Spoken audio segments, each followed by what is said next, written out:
This is Josh here from Inside Wrestling Truth, and today I have a special guest and a legend of pro wrestling in Bobo Brazil Jr. Bo, how you doing today, I'm man? doing pretty good today, Just how are you? Thanks for inviting me into your home to do this interview. It means a lot, man. Glad to have you. The first question is, tell us how you got into pro wrestling. Now, I got into pro wrestling through my father, Dick the Bruiser. It was quite a few of them helped me because I was in school in Waukdale, Michigan, and then when I graduated from middle school and started going to high school, I had to go to Ben Harbor, Michigan, where my father lived at. And then I grew up practicing with Sandbag, the comedian, and they lived next door to us. And every Sunday, Big Time Wrestling used to come on, and I used to hide because whatever they see my dad do on TV, they would try to do it to us.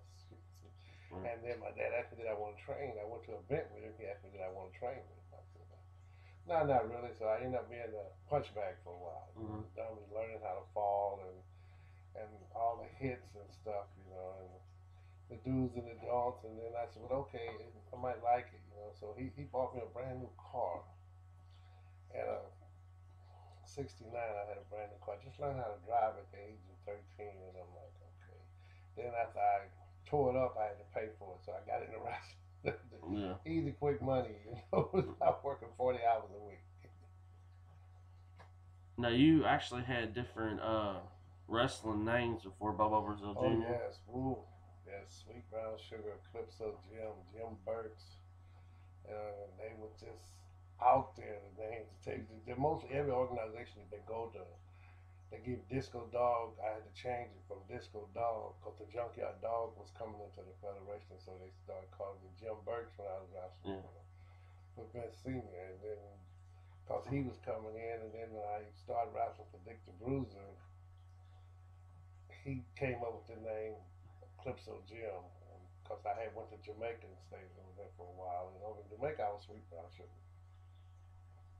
Did you use those names just try to make a name for yourself? Yeah, because I didn't want to take my father's name. Right. Because those was a pretty big pair of boots to Mm-hmm. fill, man. But finally, he said, it was the early '80s that at Niles, Michigan, at Babe Ruth baseball field, my partner Andy Shane and I was wrestling against the Wild Man, J.J. Bowers, Dice Man.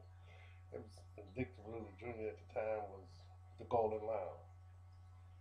And I went to get out the ring, and he always called me Puppy. He said, Puppy, would you stand there for a minute? And I went like, oh, man, I'm in trouble. I did something wrong wrestling. Yeah. It was something that I did wrong wrestling. I'm finna get chewed out. He said, ladies and gentlemen, he said, I want you to look at him.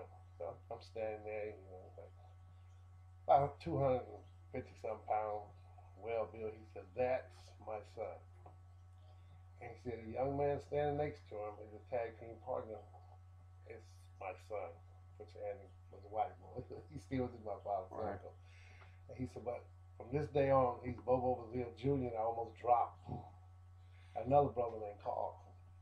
He was supposed to be Bobo Brazil Jr. My father didn't get along. He didn't feel the boots, I guess. Yeah. And man, I had an argument with Carl for a while, my brother, like the document papers, and so my stepmother Shorty, she had to have a letter wrote, notarized, to keep the argument down in the family. And I went out on the road. I love the Calypso Jim, believe me. I liked the character, the Jamaican, accent that I had. I wore the beads in my hair, and I love it. The fans loved it, when I get in there. And I also love when I hit button somebody, my hair would go forward and then shift back. The kids really loved it and stuff. But after he made that announcement, it was rough on me from then on out. Everybody wanted to pin him. I didn't realize so many people wanted to put his shoulders down, but I had the name over everywhere I went in the organization. They said, "Okay, I want to beat him." And the guy come to me, "You have to go under for this guy. I'm gonna pay you this amount of money." So I like had to have a talk with my father. I didn't do it the first time. So he said, "No." He said, "You can't see the writing on the wall." And I go, "What do you mean?" He said, "Can you see the writing on the wall? They always wanted to beat me, and they never could. Now they want to beat you to embarrass me." So I had to come out with a different creed and live by a different standard. If I'm gonna feel bull these boots, I'm gonna have to act like him. Mm-hmm. I'm gonna have to realize what he went through as breaking the barrier to wrestle a white man. So now everywhere I go, they want to fit me. So I come up with a different, not only the cocoa, but I came up with a just say, okay, I wrestled Greg the Helm Valentine. I made him drop to his knees. He was chopping me. So his style of chopping I took over was overhand chop.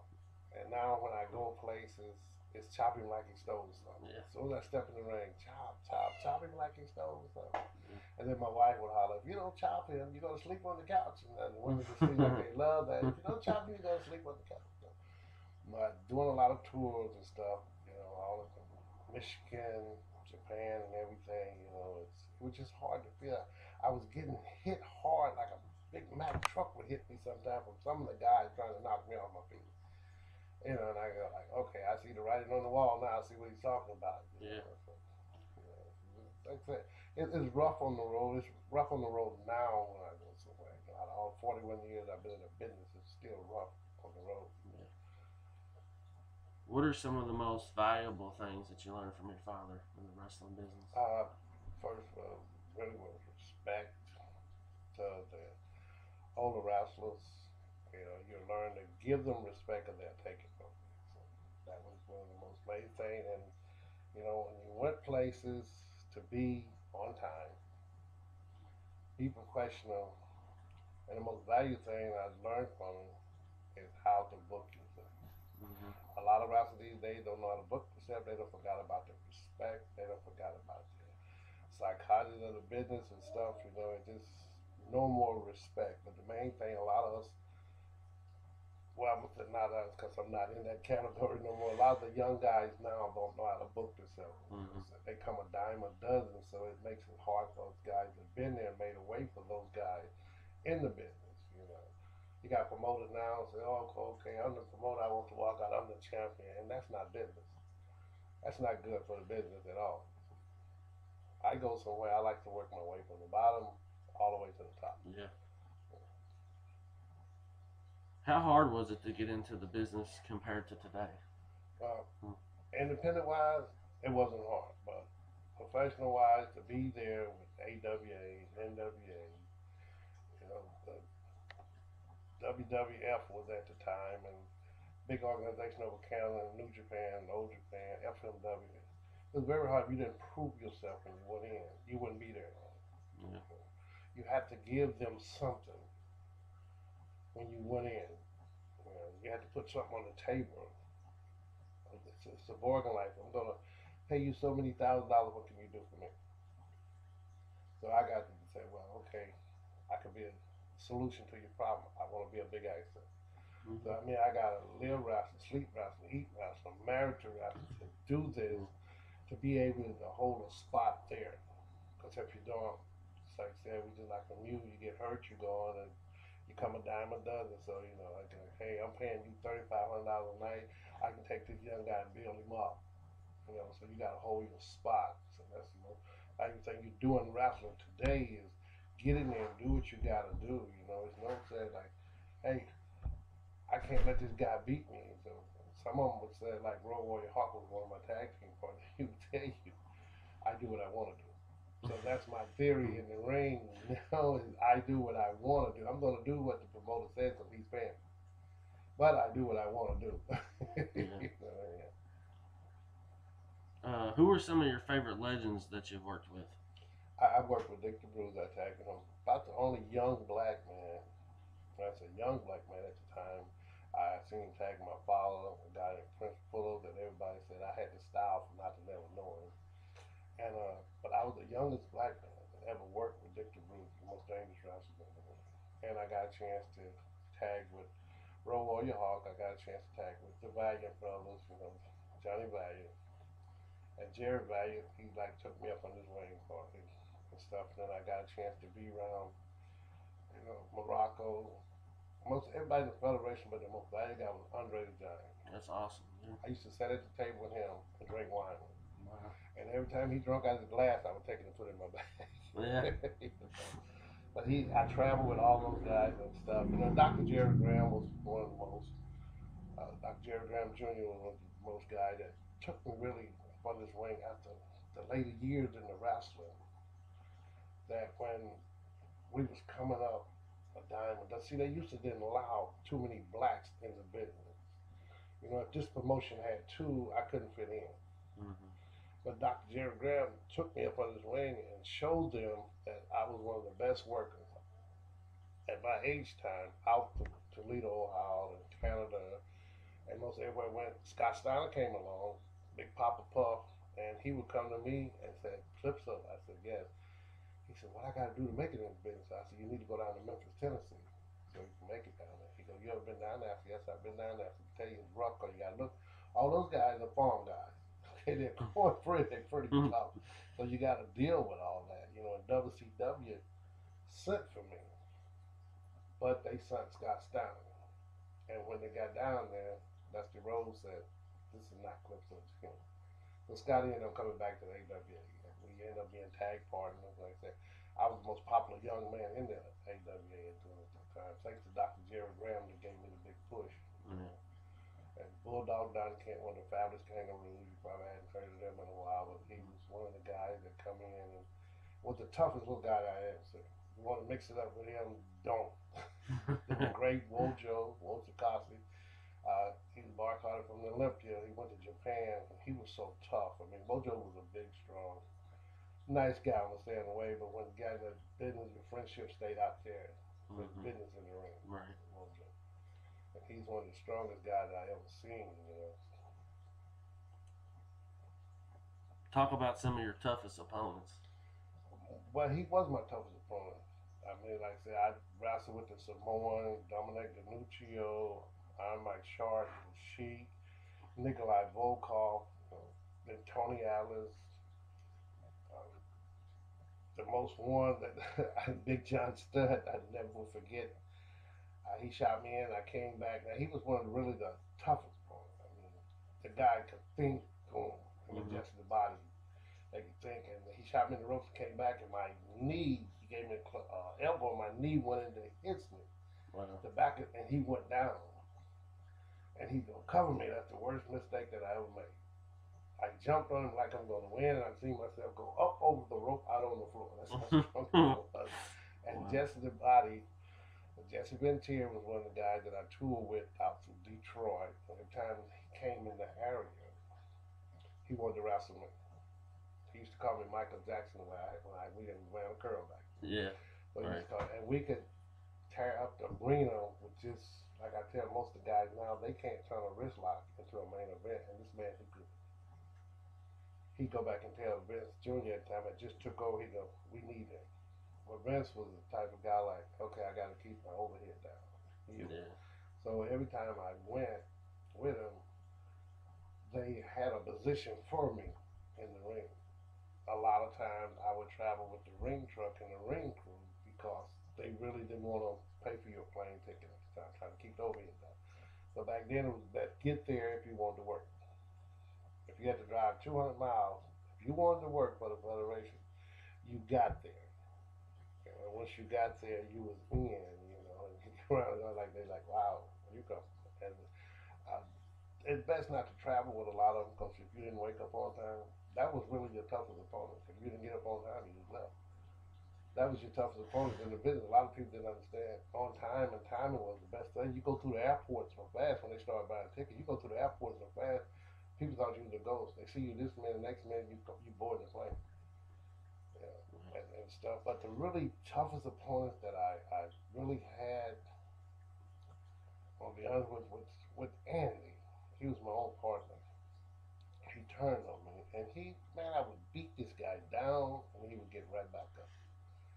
I would beat him down again, and he would get right back up.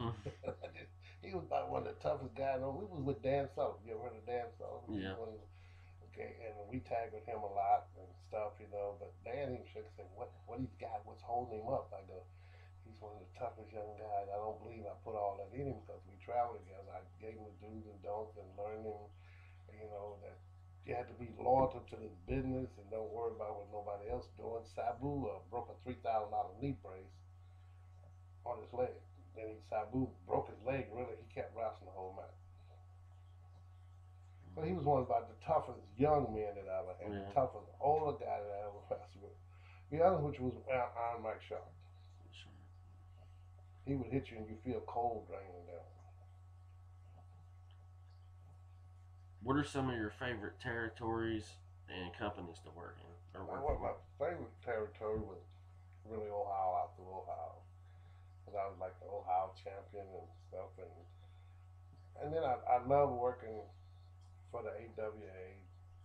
I didn't know I was gonna get a chance to wrestle Ric Flair when I first went there, but I wasn't established there. Mm-hmm. I got a chance to deal with Scott Hall, Kirk Henry, Larry Zbyszko, and all those guys. They wanted me there, but I just couldn't fit in because, like I said, it was just too many. They had too many blacks. Mm-hmm. But they would bring me in each chance that they got. And then around Indianapolis, I didn't do too much here in Kentucky because we really had a big fight if you came into the area, which people don't know. Lawler was the top, but if you came in and showed Lawler up, you had a problem. If you came in and showed the Freebirds up, you didn't have a problem. They would still work with you, but they would let you know that they was Freebird. And then the Midnight Express, I worked with those guys and stuff. Mm-hmm. Tracy Smothers, Doug Gilbert, Tommy Gilbert. If I just really just sat out and thought about it, I'm going to say Tommy Gilbert because he stretched me on the match. Because I was the son of Bobo Brazil, you couldn't tell me nothing. Yeah.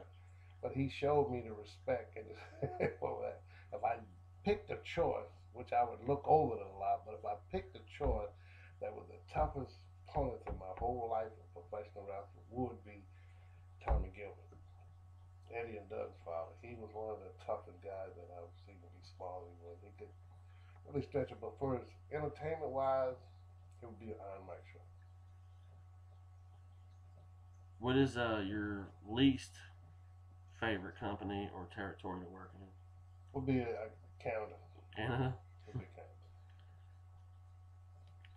Who are some guys in the business you can call your real friends? It's only a very few. Okay, I can call it Spaz. Like I said, Andy Shane is one of my real friends. We like brothers. No matter how we get into it, we always work it out. Yeah. Johnny K9, if he was still in the business, he would be a close friend. Jerry Valiant, if he was here, Dr. Jerry Graham was just like a brother to me. He would always say we're brothers by different mothers. Yeah. And stuff. And it's the respect that they give because you got a lot of guys, like I said, Spaz, the Texas Outlaws, he was pretty close. Draven is business-wise for his own company, you could like, whatever I go to him and ask him, guy that runs AWA Supreme, I always got it done, David, he would say, a close associated friend, and, Dice Man, Ronnie Vegas, and I could probably name a lot of them that we are close, and stuff, and because that's what you gotta do. You gotta earn a relationship in the business to be able to go all these different places. Yeah. What's your thoughts on hardcore wrestling? Oh, I don't like hardcore. I did it when I went to FMW in Japan. I was a kickboxer over there. Yeah. So I kickboxed over there to keep from doing all that. Getting hit with barbed wire like Sabu, the great Sabu. I gave him his first match, and I look at him now and I go like, wow, you all cut up. Look at me, I'm not cut up and stuff. But doing hardcore, hardcore. I love Nick Foley to death, but hardcore to me that it's really not a scientific wrestling. Hardcore is for someone that really can't get in there, and I'm not gonna say it can't work, but I'm gonna say he can't comprehension everything that's going on. So he said, okay, I get in here and get beat and cut up, and that's all I have to do. So I really would give that a number one to me, hardcore, because I don't believe in it. Because for one, would you take your children to see somebody get cut up and bled like that, or get beat? That would put something in their idea that that's the way they're supposed to do it. No. You would go home and see your son beating on your daughter with a trash can. Right. So I would take my kids to a hardcore. I mean, people love that because I was in ECW for a while. People love that, and stuff because they want to see that blood. You got that type of wrestling fan. You got some that wants to see all this violence, and you got some that want to see a nice, clean family entertainment. Mm-hmm. You know, that they can take their family with and enjoy. You know, then you got some. I call them. You take hardcore to a bar Yeah. where the people fighting. Okay, so they can drink beer like Stone said. You drink beer, then you kick butt. Yeah. Do you have a favorite road story? Yeah, when I was on the road with a friend of mine, Tony Atlas, and his wife had left him, and what had got me. Matter of fact, I would have had two. He loved this woman so much that anything that she would ask him for, he gave it. Then he came and I was working for World Class and we went down to Dallas and he seen her on the stage dancing. We had just come off the road. He goes through, Tornado, this USA was the big guy at the time. He goes through that shoving everybody out the way. And Matt Byrne, Dirk the Clown, everybody shoves all out the way. And he grabs her and pulls her off the stage.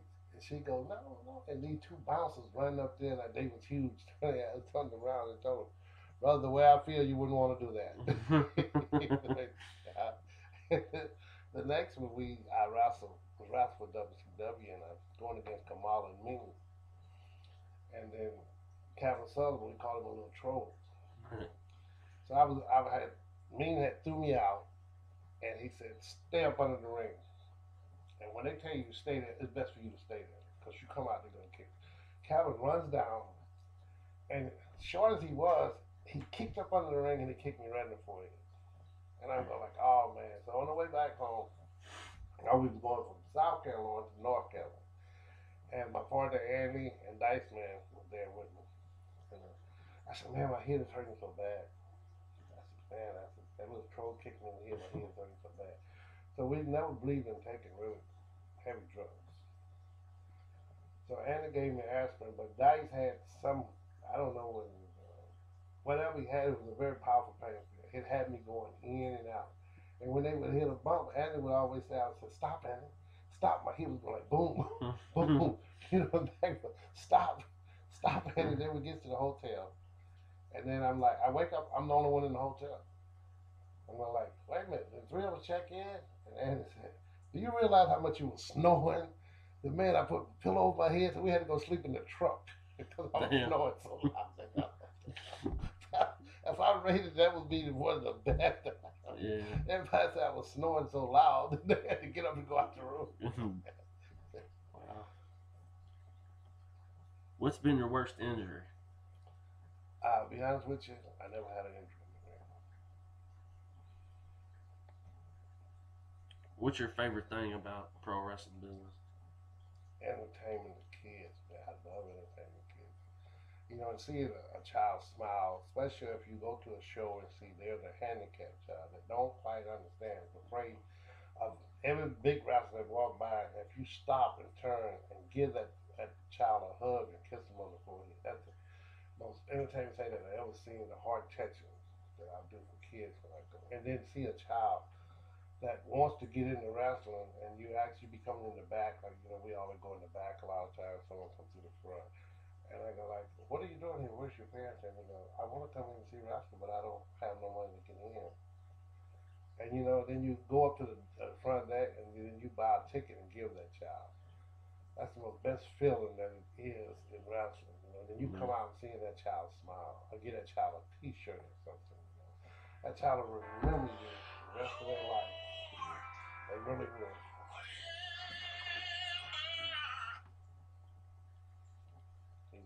Somebody called me or something like that.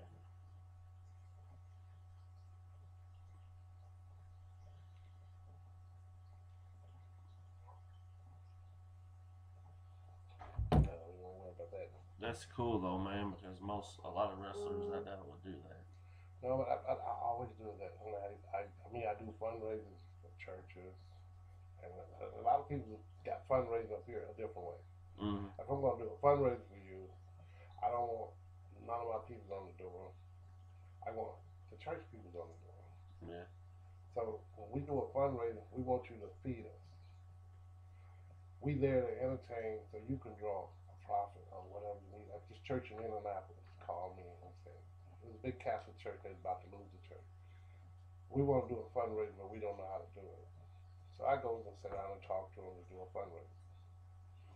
And I told them I did, and they looked at me like, well, what do you guys want? You know, who's the best cook you got? You know, we cook what you guys like. I was just telling them what we like and stuff. And when we got there, my T-shirts was going, so I gave them, you know, a T-shirt to wrap off and sign it and stuff. You know, one me and my father on it. And I didn't realize that so many people was coming there. That we had the sheriff came and bought tickets, the police came and bought tickets. You know, in like different groups. And then when it was over with, they called me in and thanked me and said like, you know, we don't need to pay none of these guys. Like, you just paid them. You told us to go upstairs and eat, and they couldn't believe it that we gave that much to them, and they made enough money. I don't know exactly how much. I know the pastor said he was to make $10,000 in savings, so they had to make something in that era to save that church for the youth, you know, because they wanted somewhere for the kids to go and play ball and stuff.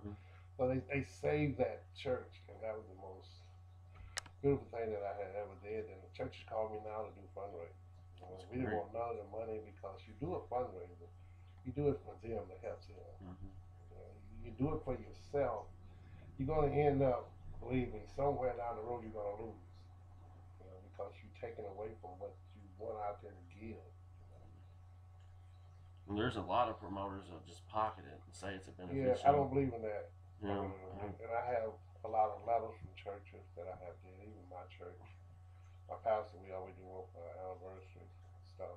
And I would sell a place out. And Bobby Cope, Bobby Cope come to me one day and said, how come, he's a WCW, and then like, how come I rented the arena from him, how come you sell this place out and they run every week and can't even get half of these people? I go, I really can't answer that. I just, well, I know why, because we was doing it for the Lord. You know, I'm saying, if you can't figure that out, you know, and stuff. Let's talk your best and worst promoter. Oh, it's a lot of them. We call them swerves back in the day, because they were never swerves. They come in. I had worked for guys. I worked for a promotion in Chicago. It's closed down now. It was the Illinois wrestling company. They had all of us wrestling. So that's why I love the knowledge that my father gave me. I told the guy when I went in, I said, look, can I get my money now? Because when I get done with the match, I have to leave. I didn't have to leave, but something just put that on my mind. So I goes in, he gives me money, he pays me my $300. As soon as the main event started, I was going to the car this time. I wasn't married, I was by myself. And I was going to the car to put my bag in the car. And I looked up, the promoter was packing up his stuff, leaving while the main event was going on. So I goes in there and said, bye to Greg the Hammer Valentine or King Kong Bonnie, Bushwhackers, and they waiting on the promoter. So I'm looking at them, I'm going like, oh man, I'm gonna get out of here before they tap the dressing room. That's when he was in Illinois, around Harvey, Illinois. I forget his name, but anyhow, we ended up taking him. I took my ring up there, and I thought the guys would tear my ring down. He told them to leave the ring there till the next day, and I come back the next day, my ring was gone. So we ended up taking him to Chicago commissioner. They had a commissioner up there then, but we lost because somehow or another one of his brother-in-law's cousin was on board, so we lost and stuff. Then the next worst thing that I ever went into, I'm gonna be honest with you, it was Jerry Wilson. He should not pay the guy. I mean, Jerry's a nice guy, but Hoosier Pro does not pay the guys what they should, because they're independent.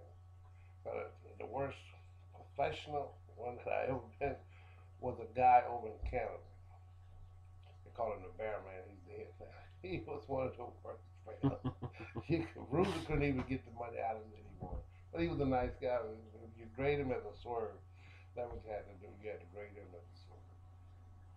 Although Bruiser was cheap, Bruiser would say, here, this is where we're going to do it. 10, 20, 30 for you. 10, 20, 30, 40 for me, because I am the Bruisers. But those guys didn't call swerve. But even if he paying you $500, it's the way he's going to count that money out. He's going to give you so much. But a swerve, like I said, is always the guy that waits till the main event start going and walk out the door. Either one come and take. Okay, I got Bobo Jr. You're going to do a favor for the guy. said, okay, I got Bobo Jr. for $200. He'll spread it all over. But come down to the worst one, they gave me a bounce check. The bounce right was Jerry Wiseman up in Ohio. He gave everybody that night a bounce check. Wow. You know, and he didn't make the check up like he should have done. Instead of him paying all the money, he wanted to send you a little money, didn't want to call you to come back in. Now that is one of the worst promoters. If the Swerve name would fit right, it would fit him. Is there one feud you've enjoyed more than any in your career? Yes, I had a feud with Dr. Jerry Graham and the Great Vulture. They cut my hair. That night, they cut my hair at the Premier Center, 14 miles of Van Dyke there in Detroit. We had Gladys Knight, Tina Turner, Aretha Franklin, and it was another young singer. She was just starting out. They had braided my hair and stuff. And I go downstairs. They was upstairs entertainment. We was downstairs. And a surprise came to me was that they was cutting my hair and I didn't know it. And when I got through crying in the ring that night, the tape is called right now Animated Feuds and Clips of You. We sold millions of those things. They made comic books of that. Mm-hmm. We sold nothing but comic books. And this might sound funny, but when they cut my hair and I started crying, guys was walking off leaving their wives because their wives was crying for me. Dick the Bruiser wife said she even cried when she looked at me. Right now I can walk around in and out and they remember me by that. Mm-hmm. Oh, I cried for you. They tell my wife now, I remember him. That's Clips of Jim. Oh, I cried when they cut his hair. And that was speaking. I mean, that went to New York. That went to Canada. That was over in Jamaica, Japan. Everywhere. That's when the promoters started calling me.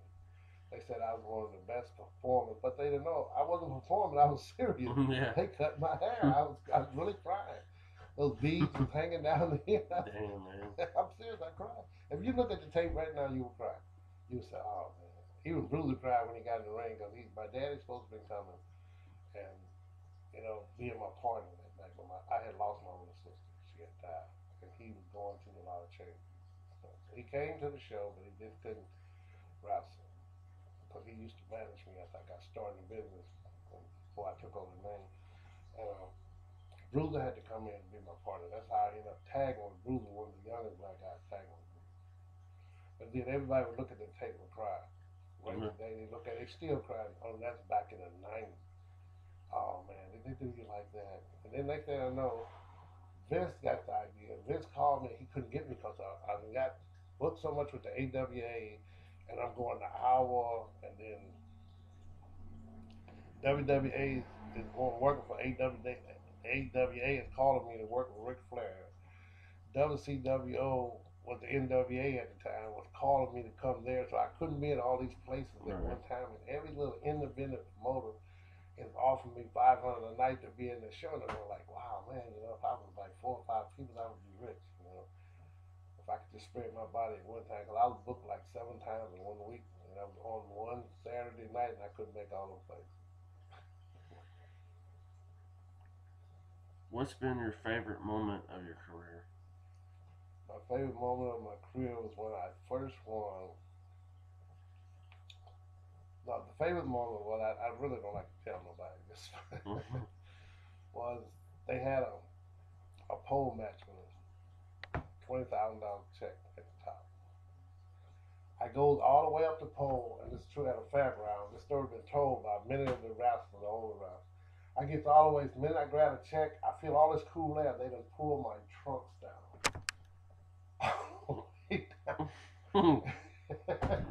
I feel all this air, and there's a stand, 3,000 some people in the stand.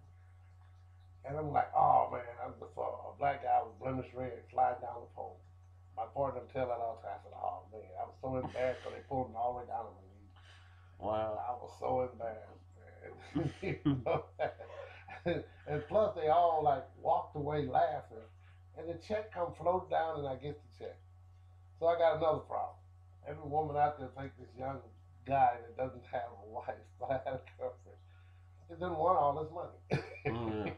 You done seen my body naked. Now you think I'm rich.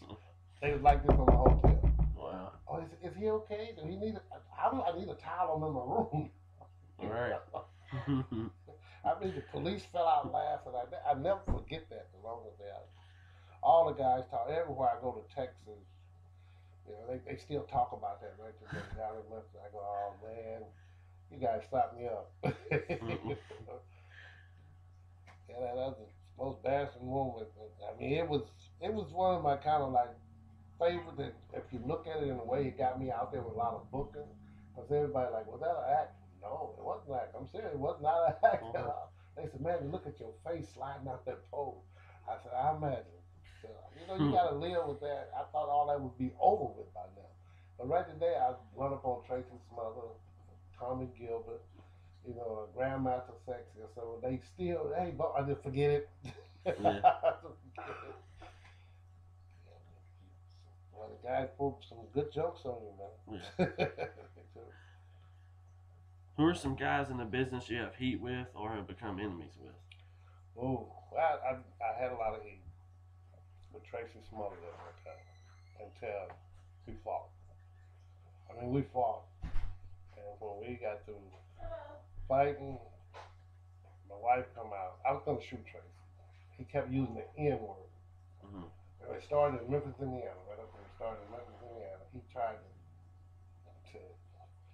do a shoot on me, and like I'm one of the best shoot routes. Not bragging that it is. From being a kickboxer, I know how to bounce myself and move myself in the ring. And my partner kept saying, "What is he trying to do?" And I go, "I don't know." So he walks up in my face and he like mugs me and said, "You're a disgrace to the business." I'm like, I've been knowing this guy for 25 years. It's running through my mind. What is going on?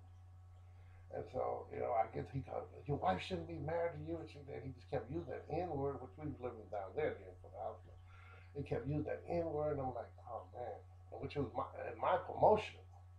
I own InsideWrestlingTruth, Midwest Championship International. We right there in Memphis, Indiana at the Flea Market.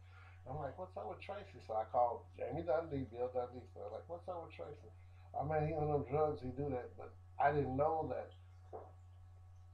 my partner had paid him. The guy was in with me, Charlie Lowe out of Evansville, Indiana, had paid Tracy to whoop me because I'm a funny promoter. I does things for the business. I don't do things because you like to see that done. You like to see this guy beat up, but that's not nothing. And I'm like, man, Tracy, his wife, I was at work. I worked for a tire place down here. And she called. She said, "Bo, why are you calling my house?" I said, "I'm at work. How am I calling your house?" And I knew her from the younger days. She said, "Give me your phone. I'm at work." So he called. And I walked in the office and answered the phone. And she said, "Tracy, he's at work." And he said, "Oh, that black so and so, he ain't at work. He just called phone." But what had happened? You ever heard of the Super Destroyer? Yeah. Okay, he's got a son named Kirk. We are very close friends. When Kirk found out that he was using the N-word and everything, and my partner Andy and a few more, Morocco, Bret Hart and all of them, they decided to give him a call. And they were threatening him with this call. So he couldn't sleep or nothing because they call him in time of the night. They feel like they were getting on the nerve. This is the way rap can work.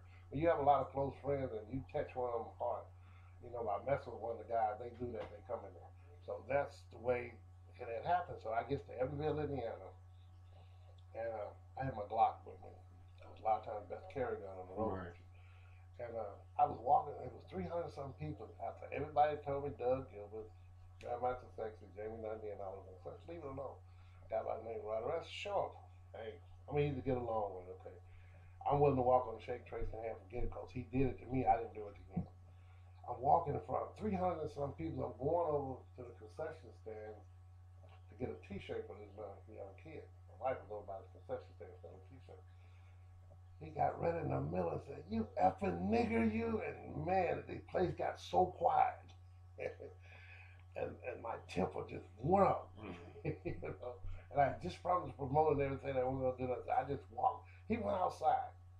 He was shadow boxing. I had went got my gun out of the bag and my right hand God right here. My wife sitting there. She said, I put it against his head and pulled the trigger and snapped.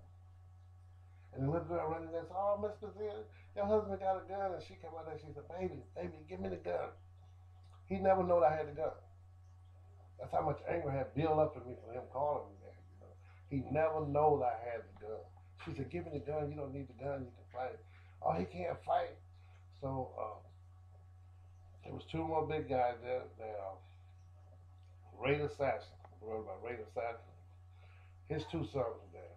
I gave them their first match. So they all was like, we like family. They said, Clipso, they still call me Clipso right today. They said, we got your back. I mean, you got two big 7-footers, 400 pound almost, So I said, man, I don't want to fight Tracy. He's out there, come on, you can't whoop me. And they said, man, fight him if he has to be fighting, man. I said, I don't want to fight Tracy. Let's talk about it. So he comes up and like try to sucker punch me, and I move, and then the fight was on. When I got through whooping Tracy, I felt sorry for him. I took his hair and pulled it from his scalp. That's how hard I was beating him. And he said when he got it loose, they finally broke him. Really, what made his hair come out like that, I had a handful and I was drilling him, like I kept kicking him because I kickbox. I kept kneeing him all in the side of the face. And my cousin T-Bo come up, just kept hitting my hand, and he just kept hitting my hand, And then finally, Tracy scalp gave, and I had a handful of his hair and part of his scalp. He ran 4.5 blocks when he found me. He come back, and these words he said, that the girl was doing his hair, and you could see I was standing at the door looking at him. If I was a real grudge-hearted person, and I was trying to turn my life around at that time, and the enemy was just in me, but I stood there and looked at him, and something calmed me down. And he told my wife, he said, you know what, Miss Brazil, I wish he would have killed me. Tracy had seizures from that record day. But we finally, met and talked over in Charlestown and in Evansville, and he told me what happened. Charlie Lowe paid him $100, and I'm sitting there looking at him like this. You took the $100 for friendship. Right. They couldn't have gave me $1,000 to break out for. We 25 years on the road. And I just looked there and shake my head. Tracy, I know he was on drugs. Because his wife said, I said, does money mean that much to you? He said, Bobo, I don't know what I was doing, man. But still to me, I think he's carrying part of that drug in record day, because when I asked for forgiveness, he just grabbed me and hugged me, never said he forgive me and walked off. I seen him twice and I asked him, man, but still, we need to come to a closure on this. The mistake made, we let a worker. That's what happened. He's one of the most enemies I know I got now in the business, because the reason I know that, they booked us up in Michigan, big time on that rest, he won't show up. So they had to stop booking me to get him up there. I said, wow, man. So now with August the 2nd, we're going to meet again. And then everybody asked me, can you get along with Tracy? I said, sure. I'm a minister now. There's my minister license up there. I'm a minister now, so I preach in church and stuff. And I still love wrestling. I do. I still love wrestling. I work for the Lord. I'm able to forgive, but I don't, know if He able to forgive. That's the problem. Now you held the tag titles with Hawk from the Road Warriors. Yes. You got any good stories about Hawk? Oh yeah, Hawk. I'll tell you the funniest one. Hawk. Hawk died from drugs, doing too many drugs. We was going out to the room. We was working for MTW in Jackson, out of Jackson, Michigan. So like I said about me being not the younger, but most popular guy out through that area, they used me as a drawer and him as a drawer. So he comes in and nobody knew he had all this dope and these pills on. So we getting ready, we're gonna do this and this. Okay. He still got to come out with that, So, they call me, I come out, the crowd is going nuts. And so we get to the ring.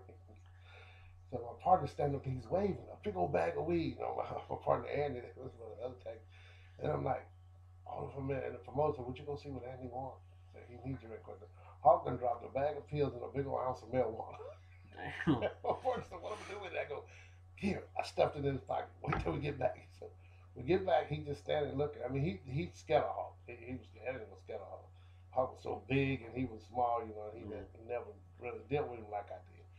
And after we got through wrestling, we go to this modelize these guys. Hawk was the guy, he do what he want to do. And he said, well, what we gonna do? And he said, we're gonna do what we want to do. So, okay, we're gonna do what we want to do. So we beat him up. We took the MTW tag titles from him. Yeah. So we go back, he changed clothes and everything, he said, and he goes, oh man. He's looking down through the hall, shoving everybody out the window. Oh man, so Andy walked up and Andy's so scared. Andy goes, oh man, Andy, I love you to death. He grabbed Andy. Andy looked like a little toothpick,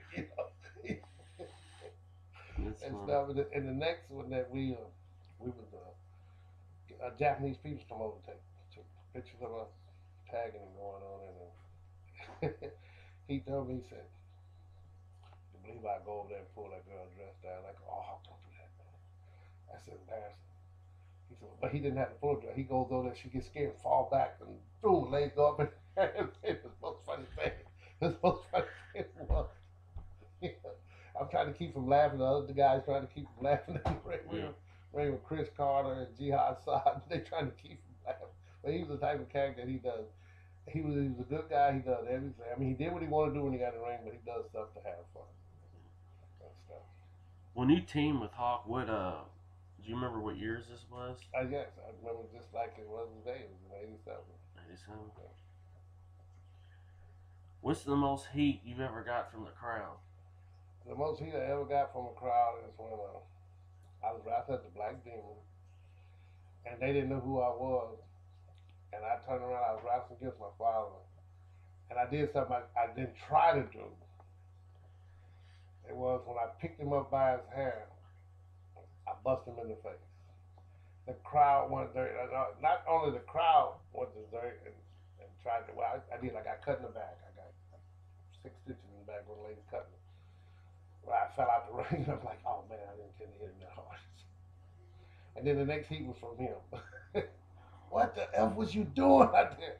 I don't know what went through my mind. Man, the crowd didn't like me from then on. As the Black Demon, I used to wrestle the Black Demon mask on. Mm-hmm. And so you couldn't see nothing but, and some of them could tell it was me because of my braids. But Bruiser had got a thing like a kind of like a wig that stuck right in front there. You really had to look at me close to sit there and look at me. And man, when I came out, they hated the Black Demon. I got spit thrown on me. I got popped. Ain't no telling what else they throwed out them cups on me. But it just a long hour from here to my bedroom. I had to walk, and they were just throwing everything on me, man. Some of it smelled like gasoline, kerosene, and stuff. You know, the guy used to get in the ring. I'm not touching you. I go like, man, when they gonna stop this Black Demon stuff? Yeah, that was the most heat that I ever got. I hit my old man in the face, man. I busted his nose too, man. But he said, "Okay, it's good for the business." Yeah, you probably you got a $35 payoff, but I got a little $800 payoff, and then plus got chewed out for you, and the fans don't like me no more. Now when I came out of the Calypso Gym, they loved me. I went back and dressed as Black Demon for the main event. Boy, they hated me. One time, though, it was in not now, it was Monroe City, Michigan. The police had to gather around me. I'm talking about with those shields to take me to the ring and back from the ring. And one of them got stabbed in the abdomen. He got stabbed. It wasn't funny though, but he took a few stitches back there. And they were taking bottles trying to cut me. That's how bad they hated me.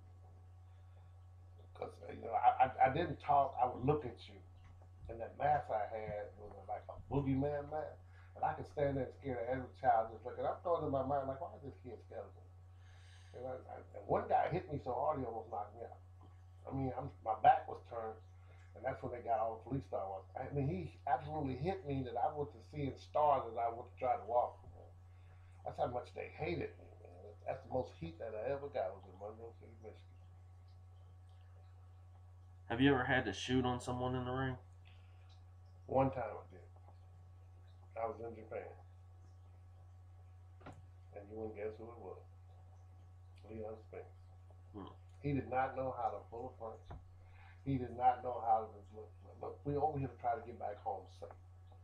You know, I know you, Leon. I know your wife, Daddy. So let's kind of work together. But he just couldn't help it. He hit me so hard when I got ready to get up. I got the boss. Hardly ever took a punch like this.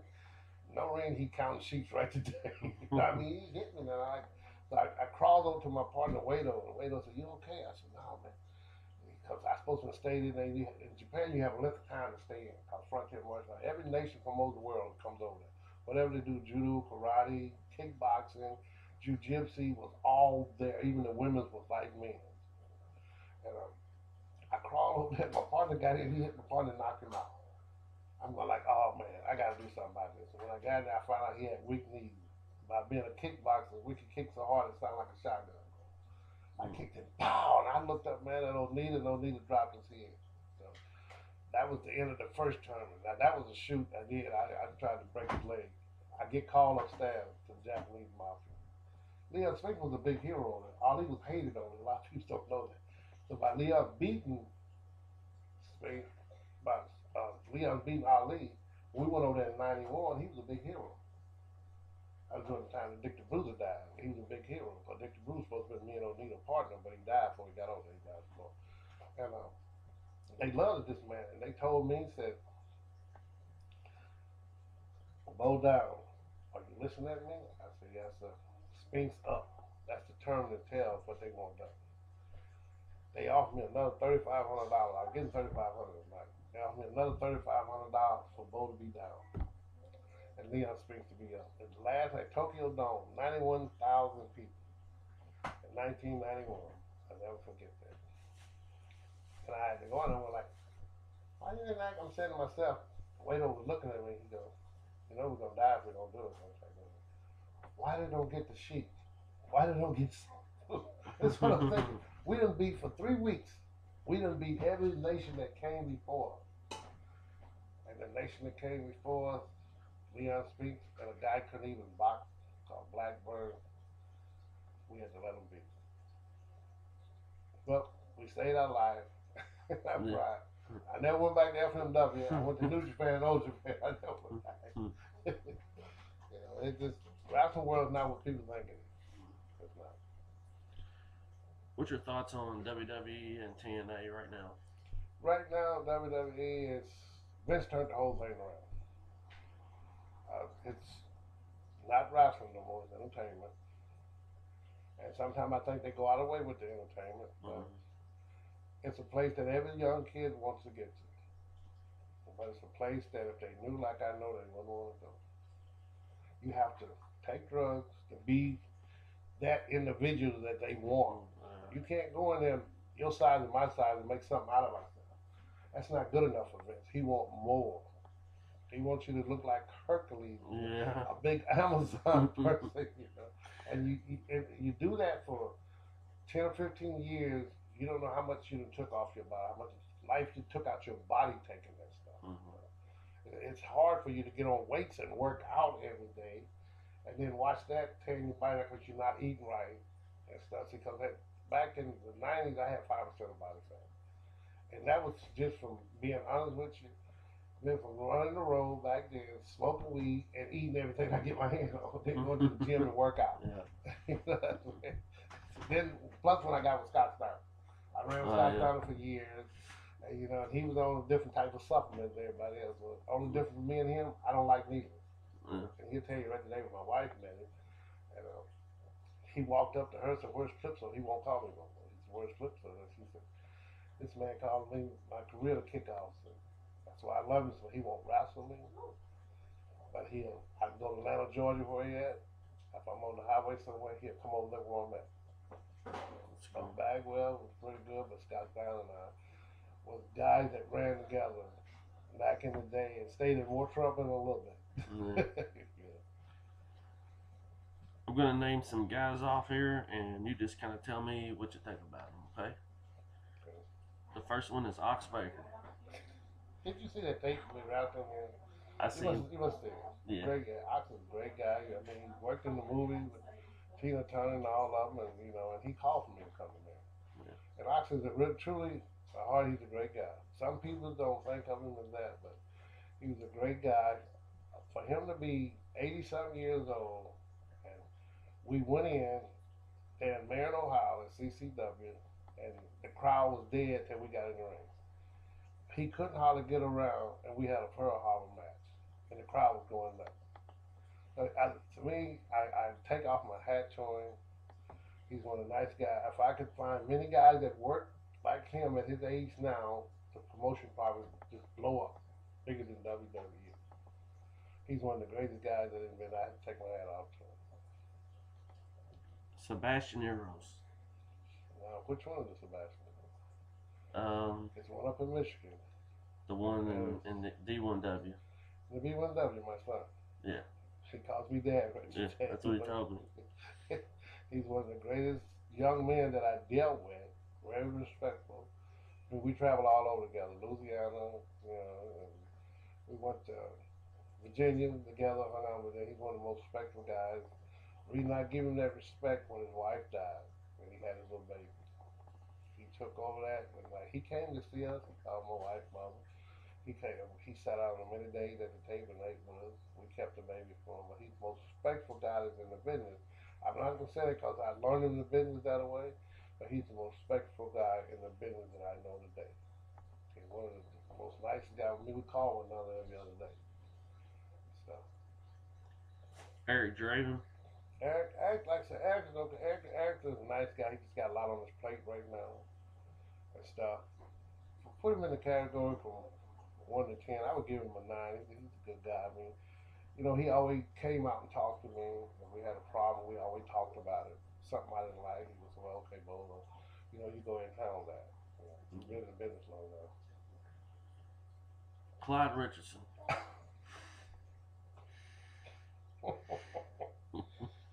Clyde, back in the day, I'm just gonna say about 3 or 4 years ago,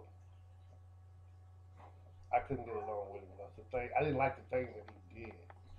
Okay, but now since he has come to himself and got off those drugs, treating his wife a lot better. But see, we have a theory. My wife have a theory about that. She don't like to see you treat no woman wrong. Right. And stuff. And when she'll tell on you, if you come into business with another, you come to the show with another woman, she gonna call you wife. Because we know everybody knows. But Clyde, he's okay right now. I'm still got him on the scale bouncing because I don't know if he's gonna fall back and go back into his old habits or not. But right now, he's doing the best he can and trying to help the young guys in the business to have a place to work. Alistair Fear. Allison, I can't say too much about him, but I don't like his way because he went the wrong way and he took wrestling the wrong exit and went to the wrong ideas about what he was doing. Really, I don't have too much respect for a man in the business would leave his wife and his kids to go somewhere else.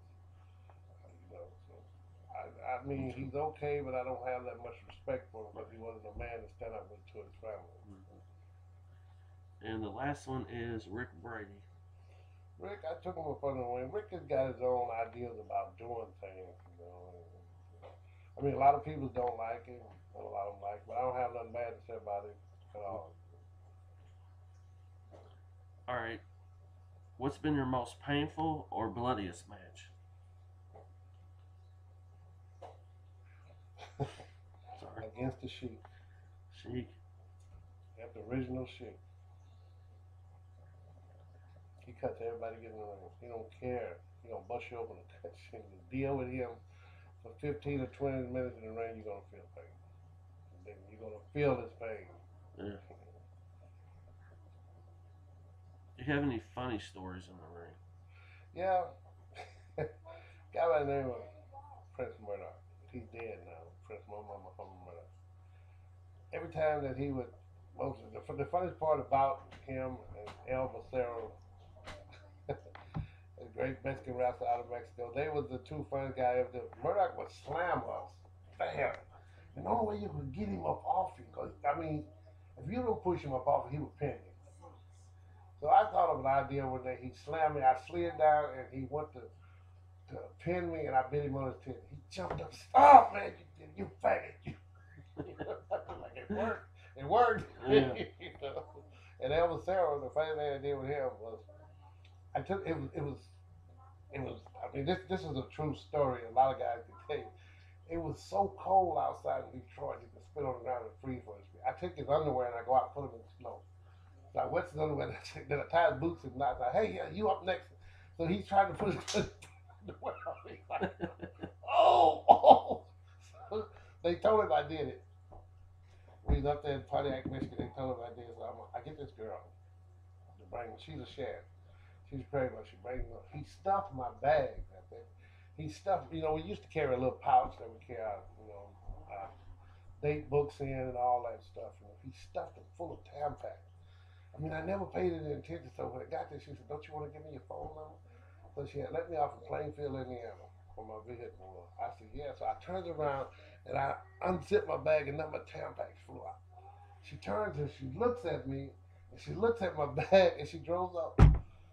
I called him. I said, "Oh, you little taco man, I'm gonna kill you. I'm gonna kill you." He just fell out laughing. You know, most funny story that I can tell. That happened to me. It happened to me. And they laugh about that right today, all the time. What made him do that? I mean, he went in the women's bathroom, just got piled up and stuffed in the. I said, "Boy, my bag is awful fat, but you know, you're in a hurry, trying to get it." And she was a sheriff too, out of Michigan. She was trying to get a date, you know, and I'm riding back in this brand new car and stuff. Went to give him my phone number, just jumped out. Wow. What are some of your favorite matches or some of the favorite people to work with today? Right today, I had a choice to. I love working with Dice Man running like this. He's good. Andy, my partner, Andy Shane, he turned heel on me. He's really one of the greatest workers that it is. I guess from watching us so much and learning, but he was one of the greatest heel that is. And a match that a guy that I enjoy working with, that is Dr. Jerry Graham. I really enjoy working with him because if you go in the ring sad with a problem, when you come out, you got a smile on your face because he's going to say something funny, and you know he's gonna make you laugh. He'll put you in the headlock, and he'll say, "Tim, I didn't know your wife was here. It's the biggest woman sitting in the audience." And you look up there, and she, and I go, "Where's she at?" He goes, "There she is." Then he'll stop in the middle of the match and say, "Wait, wait, wait, wait, y'all listen to him." And they be booing him. Listen, I didn't know Bo Jr. brought his wife, and everybody bust out laughing. Man, I'm like, oh man, I enjoy working with you, Jerry. You makes the day, even what you said. And when I said that, you know, I had a stroke in 2011, 2 heart attacks the next day. He calls me up there, and I got in the ring with them help, and they still announced me right today as a check because nobody ever beat me.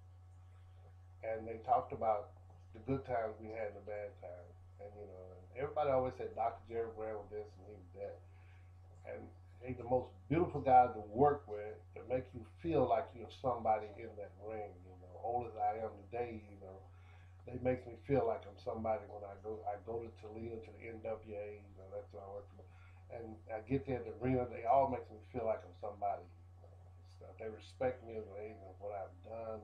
Like I said, I was going through hard times. He called me in the back and they gave me money. But when I stepped in that ring, it was just like, and I wasn't able to work. I finally could stand up in the ring, and when somebody announced and all the guys come out and put the belt on your shoulder, all their belts, and still recognize you as a champion. So you know, he always made me feel like I was somebody in there. And he made me feel like that I was a guy that know what I was doing like it was back in the old days and stuff. Like when I get in the ring, I used to go for 30, 40 minutes and wouldn't get tired. So Andy would, right the day if I got in the ring with him, he would push that limit out of me and be one of, you know, and it makes you really appreciate a guy that pushed that out of you. Because look at a guy how many guys you see my age go 20 and 30 minutes? I go 20, 30 minutes like it's nothing, you know, because I learned from them how to push that and your rest holds and you know these days now guys they work hard not smart. Mm-hmm. I work smart but not hard. Right. Okay. What have been some of the craziest towns that you've worked in? Oh man, Gaston, Indiana, Marion, Indiana, Anderson, Indiana, Kokomo, Indiana, and Chesterfield. Man, them some crazy towns to work in. But they're lovely people, they just crazy. Yeah. And Pennsylvania, oh, I never forget that. I mean, I was just like the big hero of Pennsylvania. It was crazy to me that I go in, my wife would tell me we go to Philadelphia. We had this big match, and I walked up to get a Coke. They don't take my money. I go back to get a hamburger. They don't take my money. They go, "You're a big hero here. They told us not to take nothing." When I walked in a store to buy me because we down there for a couple of days, I want to buy me a CD player for music, and I put my money up on the counter. The guy shoved it back, and he said, "Anything in this store?" My wife next day, he said, "Anything in this store They told me to let you have it. Mm. And we were like, who is behind this? And so I used to work for a guy out there, a book called Greg Busher. He owned most of Germantown, Philadelphia. And I went to one of the Muslim guys, and he told me, he said, Greg Busher said, your money not good, whatever you want, clothes and everything, give it to you. We slept in one of the biggest apartments that you ever want to see. You know, we had a bus to take us where we wanted to go. And my wife said, what's cool? I said, whatever you want, just pick it out. And the other guys got jealous. They did, they got jealous. Mm-hmm. Why we got to pay for that? I go, I don't know. And we go to the building, and I'm rapping as a bad guy, and they still cheer me. I couldn't understand that. This guy was the hometown favorite, and which I was the hometown favorite when I was there. We was in Northtown, Pennsylvania. And used to go there and work out with the Samoans and everything, Larry Horns. And so they knew me, but this guy was the hometown, and they cheered me and booed him. And then I go to the real place to get something to eat. They just give it to me. I'm still waiting to get a guy my money. I go, okay, man, we 25 miles from Philadelphia. So, you know, I know I can spend some money in. I just, everywhere I went, they wouldn't let me spend no money. You know what I mean? And my wife would rub it in. Something she would rub it in. Even that way, it was like that in Columbus, Indiana. We went to the Holiday Inn there. My room was only $5, and everything we ate and drank was free. And she was rubbing it in on the guy. So she goes like, "You're not Bobo Brazil Jr." That's why. Come on, don't do that. In your opinion, what is the biggest problem in the indies today? The biggest problem is in indies today is the payday. They don't want to pay no money. If they can get a wrestler in there and give him $5, where do you think a guy like me gonna be at? And the biggest problem is today, what gets me is I'm sitting at a show. I mean, they paid me, but this guy come in and told him he wanted $200 and something, and he was just a rookie. Wow. And they went for it, and it hurted the guys hard. They've been there for a while, but they don't even get paid near that much. Mm-hmm. Some of them don't even get paid. You know, they've been working for that long, they don't even get paid. And here this guy come in and tell them, and the promoter gave it to him. I'm like, well, you know, it's not my business. But I felt sympathy for the guys. I really did. You know, they all sitting back there with their head down, but they don't have no other place to go. And I go, book yourself out, man. Book yourself out. I just don't know no place to go. So I try to take a lot of young guys these days. Like I'm gonna book up there in Marion, Ohio. I try to take them. I try to take them to NWA, and you know, I got a little organization running myself. I bring them in, you know, like knowing the place that we got just mostly. It's not big enough. You seen Draven place, right? Mm-hmm. Okay, the place that we just got is just about that size. Maybe Draven place might hold 25 more people. When we bring these guys that doesn't have much experience, and they've been working with bringing them, and we still pay their gas. It's not enough for them to get a good payday and make bills. But I told them last night we were sitting there and instead of getting paid with some Draven guy was there, they sitting there, you know, I could see them, the nervous getting into them for their thumb like, oh man, so I ain't got enough gas to get back home. So I walked up to them, I said, how much gas cost you to get here?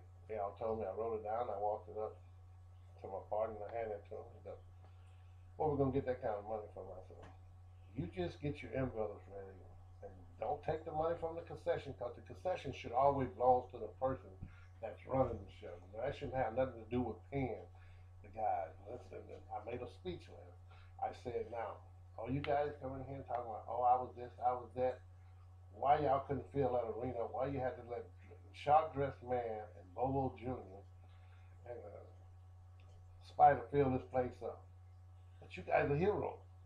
You guys, everybody knows you. You come here. And now what? You're sitting and waiting on a payday. Everybody you brought through the door was comps. One guy brought like 12 people. And looked for a payday. So what we did is just figure out everybody gas money. They made like $600. The promoter he walked away with like maybe $150. But I told him, let this be a lesson. It's my partner too. So let this be a lesson to you. Everybody comes to you and says that they can draw this, they can draw that. Don't do it. I learned that from Bruce. Bruce, the guy coming to Bruce, oh, you put me on the card, I can draw 100 people. And Bruce said, well, why don't you be running your own show? You can draw that many, you don't need to be on nobody else's card. You go in there to build a show, you work hard, And then, you know, if the promoter hands you $1, you don't leave there on bad terms, kicking doors and cheers. You thank him, and if you don't want to go back, you don't go back, but always leave there on good terms. Because the word spread in independent. That's one thing about it, it's spread. Yeah. Oh, I got this person for that, or you don't need him. And they try to blackball you these days. You can't blackball nobody. You don't own nobody. You don't even own, nobody has a territory no more. Yeah. So how can you, you know, just treat a guy right? You thank the guy for coming in, whether he messed up or not. Some of them, hey, I brought this guy in, watch this. I get upset with that. If you bring somebody in to hurt somebody else, I'm going to stop it. Well, you get mad at me, and I did stop it one time. I told the guy, no, get out of the ring. And he goes, what are you doing? I said, get out of the ring. I need to see both of y'all in the back. Promoter, this is my show. And I said, I know, calm down. I said, calm down. Have a talk with yourself. Calm down. So I talked to the two guys, and I went, talked to the promoter in front of his wife. I said, you pay somebody else to come in and hurt somebody, but you know you can get this place shot down. Whoever insurance you're using can be revoked because you don't have a child out there. These guys, they don't really work for you. They come in and volunteer for hard. You haven't even signed a waiver. So how can you tell a guy what to do? You haven't even signed a waiver. He get hurt.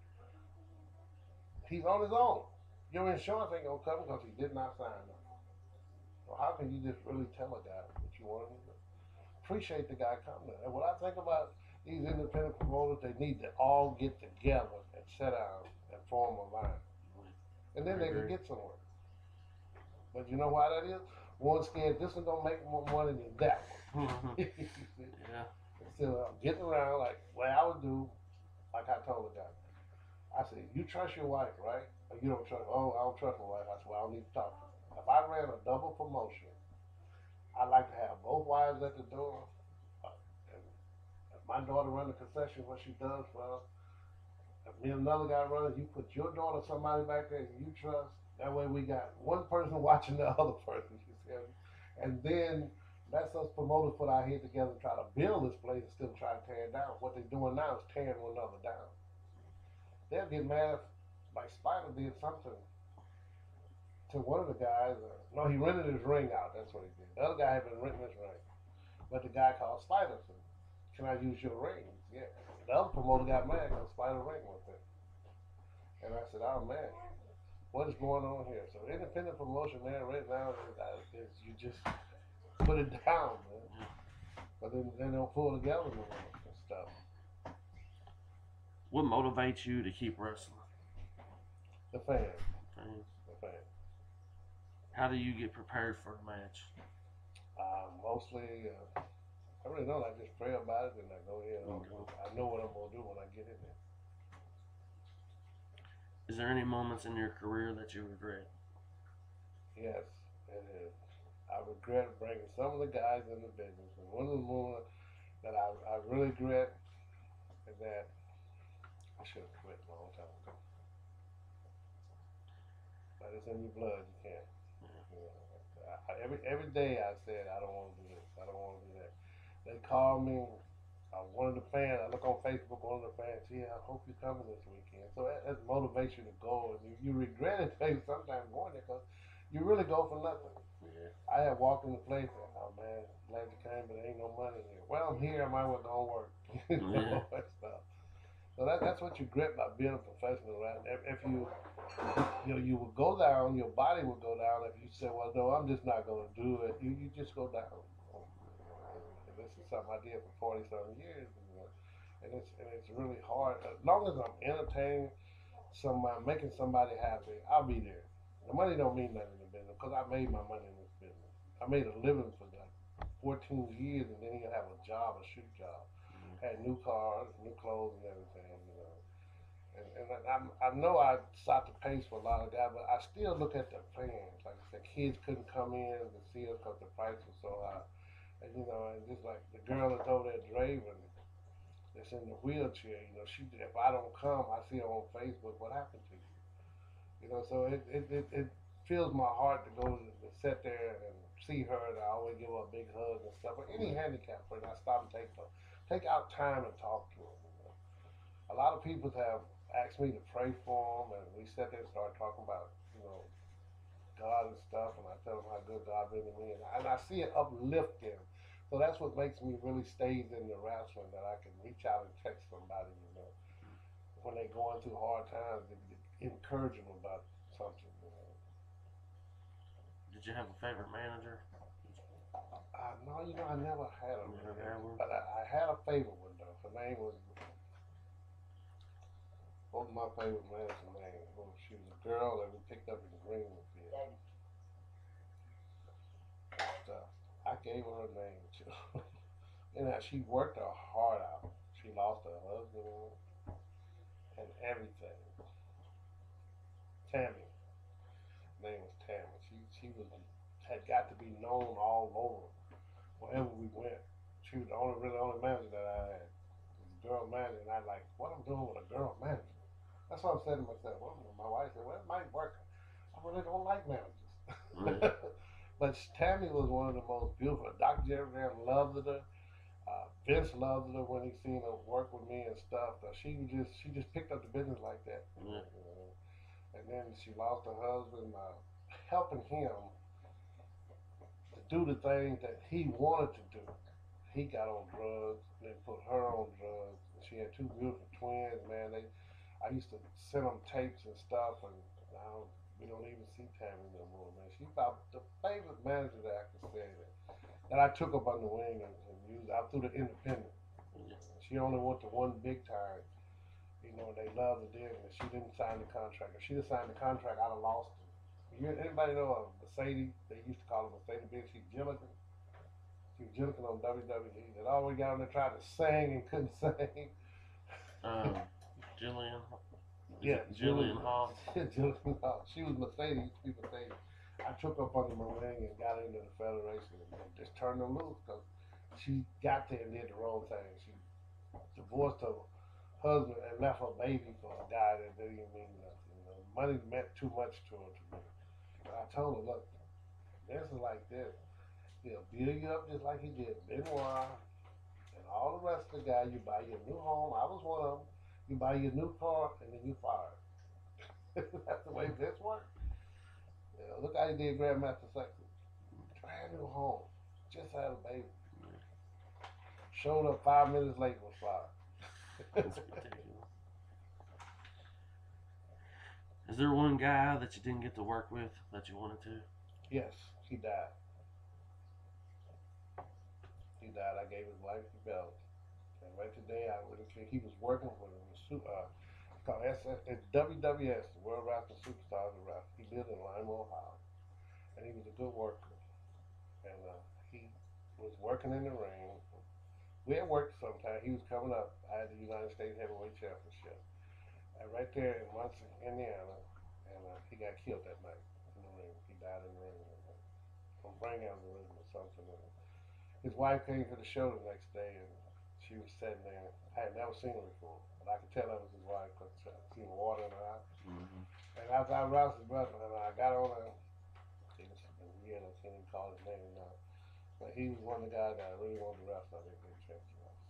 We didn't know. He always said I wasn't. I mean, he was one. He was an athlete. To me, he was after the things he was doing. He was a young buff Bagwell back in the day.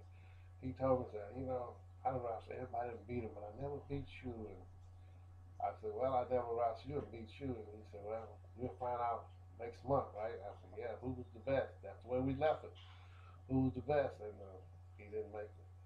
But his wife came, and after I got through defending the belt, the promoter got outraged by I'm giving away a $500 belt. I walked out. I said, you know, I never got a chance to wrestle your husband. He was a great guy.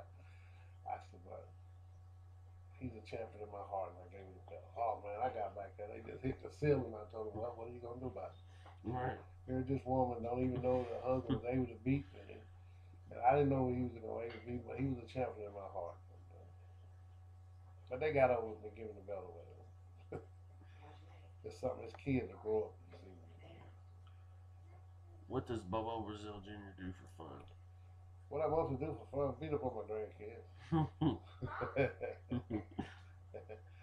Nurse Betty and then when I was sick, she was my nurse and stuff. And then she would tell her grandma, I got my papa gone. You know, that's most fun. And then my other grandson, he come here, he's in daycare right now, and he likes to fight. You he always wants to jump on his pawpaw. So I have fun on the kid, and then me and my wife, we don't spend much time because we out together because we be here with the kids and stuff. But we go to have fun. The most fun we have on the road, like I said, beating up the grandkid. And I go get a water gun and I shoot him with the water gun. Yeah. What's one word that describes Bobo Brazil Jr.? Loving kindness, and as my grandkids said, that's my pawpaw. Yeah, that's cool, man. That's my pawpaw. In closing, how do you want to be remembered when you retire? As really, I wish they wouldn't remember me. If they were going to remember me, I'd like for them to remember me as the 15-time champion that I am, 6-time Hall of Famer and stuff. And that, remember that I was a guy that was there doing the right thing and having fun with the fans. So they always would probably remember me as a upright standing guy, because when I get to the arena, I just can't help it, man. I got to go out and talk to the fans, especially if I see it's a handicapped group come to Muncie and Chesterfield, and they can't say Bobo, even though a lot of them say Boo Boo, and they go out there and come and hug me and stuff, and a lot of people get upset because they have a little saliva running, but that don't bother me. So I still take time out and set, talk to them and stuff. I don't care where they see me at. A couple of them see me. I was at another show, and they come through the barrier to get to me, man. I said, let them through. Don't try to hold them. Let them through. And I still didn't talk to them. Come on, you need to go in the back. I said, no, let me talk to these people. I'm not going in the back. I got to talk to them and settle them down and stuff. They always buy a T-shirt and a jacket and stuff for mine, from me.